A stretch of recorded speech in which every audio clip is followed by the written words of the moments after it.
নমস্কার, দেখছেন update Bangla YouTube channel. খবরের প্রথমেই দেখে নেব আজকের কিছু গুরুত্বপূর্ণ খবর। প্রধান সংবাদগুলি জানার আগে শুরুতেই সংবাদ শিরোনাম। কাঠগড়ায় শুভেন্দু, দিলীপ ঘোষের মনের কথা বলে দিলেন হুমায়ুন কবির।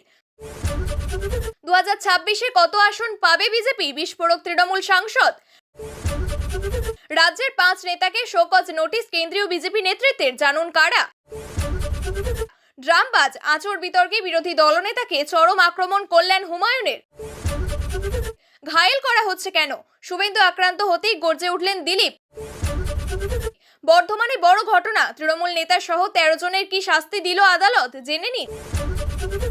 কেন্দ্রীয় বরাদ্দ নিয়ে ফের তৃণমূলকে খোঁচা অমিত শাহের, পাল্টা হুঁশিয়ারি অভিষেকেরও। এবার আসছে বিস্তারিত খবরে। চ্যাংদোলা মন্তব্যের পর থেকেই দুজনের সম্পর্ক আদায় কাঁচকলায়। এবার সেই শুভেন্দু অধিকারীর সমালোচনা করতে গিয়ে দিলীপ ঘোষকে প্রশংসায় ভরালেন ভরতপুরের তৃণমূল বিধায়ক হুমায়ুন কবির। মঙ্গলবার সংবাদ মাধ্যমকে তিনি বলেন, শুভেন্দু অধিকারী চক্রান্ত করতে ভালোবাসেন। উনি চক্রান্ত করে দিলীপ ঘোষকে খড়গপুর থেকে পূর্ব বর্ধমানে পাঠিয়েছেন। এদিন হুমায়ুন বলেন, কে বড় নেতা কে ছোট নেতা তা তার আচরণেই প্রমাণিত হয়। দিলীপ ঘোষ যে উল্লেখযোগ্য নেতা হয়ে উঠবেন এটা 2015 সালের আগে কেউই জানতো না, আমরা কেউ জানতাম না। হঠাৎ করে 2015 সালে ভারতীয় জনতা পার্টি ওনাকে সামনে আনলো, রাজ্য সভাপতি করলো। 2016 সালে তিনি নির্বাচনে দাঁড়িয়ে খড়গপুরের মতো জায়গায় জিতলেন। জ্ঞান সিং মোহনপাল চাচাকে সরিয়ে তাকে হারানোটা কম কৃতিত্বের নয়। তাহলে সেই ব্যক্তি যখন সেখানে জিতলো, তারপর জনতা পার্টি তাকে সেখানে লোকসভা ভোটের টিকিট দিল 2019 সালে। সেবারও তিনি সেখানে জিতে গেলেন। 3 বছরের মাথায় 2024 সালে তাকে জেতা আসনে এই শুভেন্দুরা চক্রান্ত করে বিজেপি নেতৃত্ব বলে তাকে পূর্ব বর্ধমানে পাঠিয়ে দিল। তার দাবি, শুভেন্দু অধিকারী চক্রান্ত করতে খুব ভালোবাসে। এইভাবে 2016 সালে চক্রান্ত করে আমাকেও তৃণমূলে টিকিট পেতে দেয়নি। জবাবে কৌশলী অবস্থান নিয়ে দিলীপ ঘোষ বলেন, এ ব্যাপারে আমার কি বলার থাকতে পারে? কেউ প্রশংসাও করতে পারে, কেউ নিন্দাও করতে পারে। হুমায়ুন কবির একসময় আমার হাত ধরে আমাদের পার্টিতে এসেছিলেন। উনি ওনার ইচ্ছে মতো কিছু একটা বলেছেন, এ ব্যাপারে আমার কিছু বলার নেই। তবে এটা ঠিক যে প্রত্যেক মানুষের নিজস্ব মতামত দেওয়ার অধিকার রয়েছে। 2026-এর বিধানসভা নির্বাচনের জন্য এখন থেকেই প্রস্তুত নিতে শুরু করেছে বিজেপি। বিভিন্ন জায়গায় কর্মসূচি শুরু করেছে গেরুয়া শিবির। অন্যদিকে আজ সংসদের বাইরে বিভিন্ন কেন্দ্রীয় প্রকল্পে বঞ্চনা নিয়ে কেন্দ্রীয় সরকারের বিরুদ্ধে সোচ্চার হয়েছেন তৃণমূল সাংসদরা। আর সেখানেই বিজেপি 2026-এর নির্বাচনে পশ্চিমবঙ্গে কত আসন পাবে তা নিয়ে বিস্ফোরক মন্তব্য করলেন তৃণমূল সাংসদ কল্যাণ বন্দ্যোপাধ্যায়। প্রসঙ্গত, এদিন এই ব্যাপারে কল্যাণবাবুকে একটি প্রশ্ন করা হয়, আর সেই প্রশ্নের উত্তর দিতে গিয়ে তিনি বলেন, শিবরাজ সিং চৌহান, নরেন্দ্র মোদীরা জেনে রাখুন, 2026 সালে নির্বাচনে আপনারা 30টি আসন পাবেন না।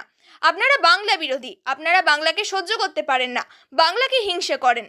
দলের অন্দরে খবর প্রকাশ্যে বলার অভিযোগে দলের 5 নেতাকে কারণ দর্শানোর নোটিশ দিল বিজেপির কেন্দ্রীয় শৃঙ্খলা রক্ষা কমিটি। কর্ণাটকে একই দলের অবস্থান ভালো নয়, তার মধ্যে আবার নতুন ঝামেলা বিজেপির। আগামী বিধানসভা নির্বাচনে কর্ণাটকে বিজেপির মুখ্যমন্ত্রী পদপ্রার্থী হওয়ার লড়াই এখন থেকেই শুরু হয়ে গিয়েছে।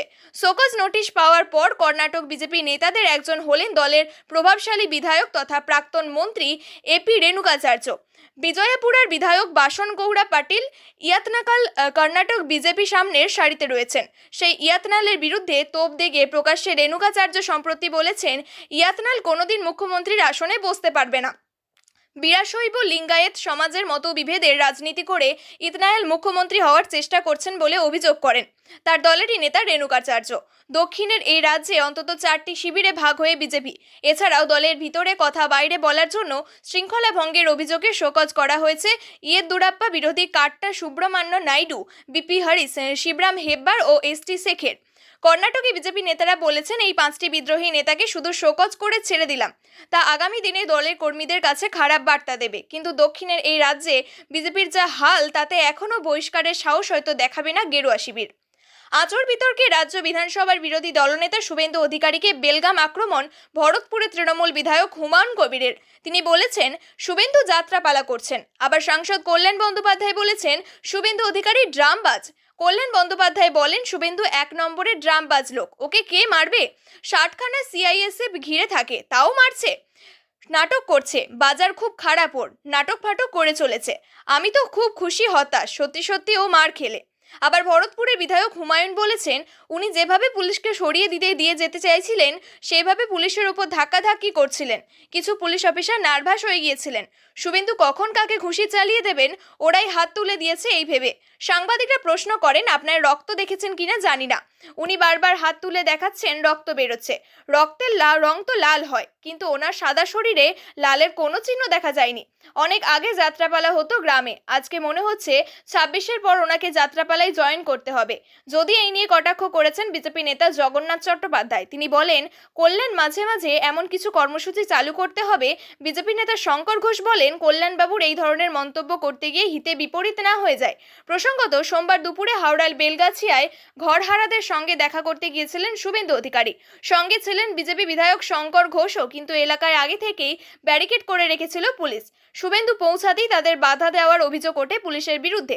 পুলিশের বাধা টপকে ভিতরে ঢোকার চেষ্টা করেন শুভেন্দু।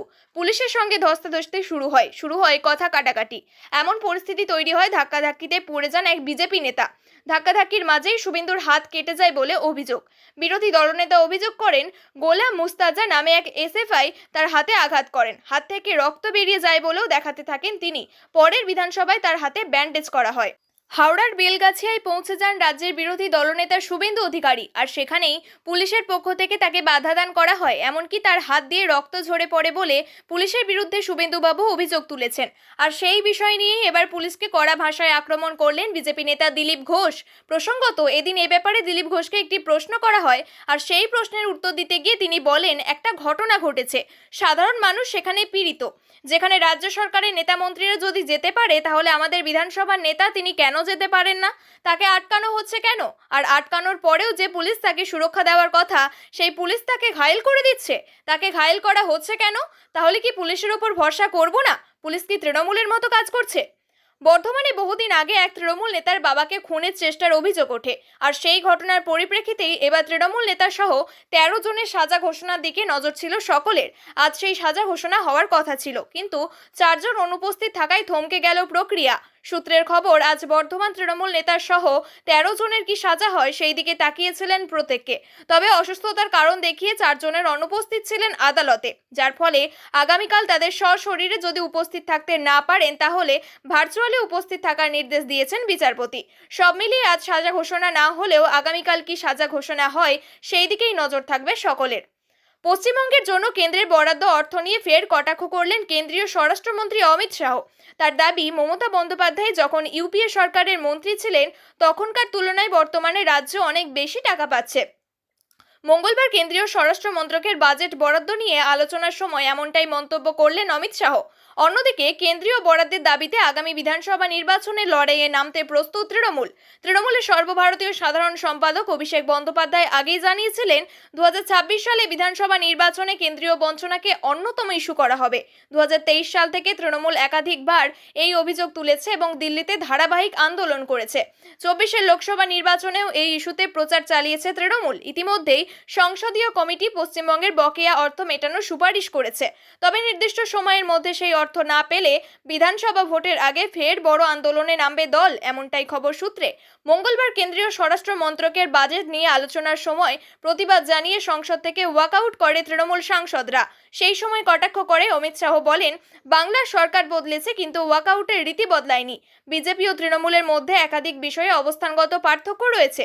কেন্দ্রের বিভিন্ন নীতির বিরোধিতা করে এর আগেও সংসদ কক্ষ ত্যাগ করেছেন তৃণমূল। এদিন শাহের বক্তব্যের মধ্য দিয়ে সেই প্রসঙ্গই তুলে ধরা হয়েছে বলে মনে করছে রাজনৈতিক মহল। তৃণমূলের তরফে এখনো আনুষ্ঠানিকভাবে কোনো প্রতিক্রিয়া আসেনি। তবে অভিষেক বন্দ্যোপাধ্যায়ের বক্তব্য অনুযায়ী প্রয়োজন হলে বিধানসভা নির্বাচনের আগেই আরও বড় আন্দোলনের পথে হাঁটবে দল। এখন দেখার বিষয়, কেন্দ্র ও রাজ্যের টানাপোড়েনের বরাদ্দ অর্থ নিয়ে পরবর্তী কি সিদ্ধান্ত নেয় মোদী সরকার। প্রিয় দর্শক, নিয়মিত সঠিক খবরগুলি সঠিক টাইমে পেতে সাবস্ক্রাইব করুন আপডেট বাংলা চ্যানেলটিকে। ধন্যবাদ।